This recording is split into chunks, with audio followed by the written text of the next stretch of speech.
కుత్బుల్లాపూర్ నియోజకవర్గం గాజుల రామారం డివిజన్ పరిధిలోని మహాదేవపురంలో లలిత హాస్పిటల్లోని మంత్రి దామోదర్ రాజా నరసింహ నియోజకవర్గ కాంగ్రెస్ పార్టీ ఇన్ఛార్జ్ కోలన్ హనుమంత్ రెడ్డి ముఖ్య అతిథులుగా విచ్చేసి ప్రారంభించారు. ఎన్టీ డాక్టర్ జగదీశ్వర్ రెడ్డి మాట్లాడుతూ శంకర్పల్లి చేవెళ్ల ఇప్పుడు గాజుల రామారంలో లలిత హాస్పిటల్ బ్రాంచ్లను ఏర్పాటు చేయడం జరిగిందని అన్నారు. పేద ప్రజలకు తక్కువ సదుపాయాలకు ఇక్కడ అన్ని వస్తువులను ఏర్పాటు చేస్తున్నామని తెలిపారు.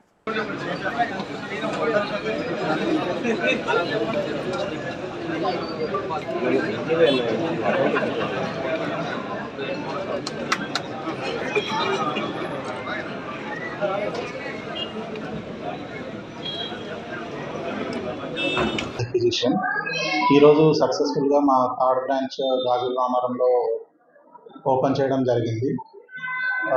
ఇంతకుముందు మా బ్రాంచెస్ చేవెళ్ళ శంకర్పల్లిలో ఉన్నాయి. ఇక్కడ వచ్చేసి ఇది 100 bedded hospital with multi specialty. We have all facilities.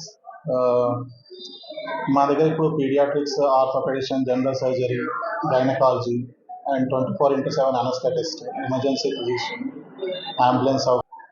ఈ ఏరియాలో మనకి కొంచెం పావర్టీ లైన్ కంటే తక్కువ పీపుల్ ఎక్కువగా ఉన్నారు. సో వాళ్ళకి సర్వీస్ చేద్దామనే ఉద్దేశంతోనే ఇక్కడ స్టార్ట్ చేయడం జరిగింది.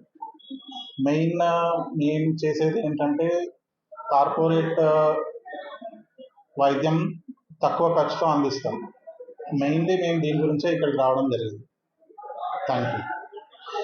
Please like and share, subscribe to BCN Telugu News.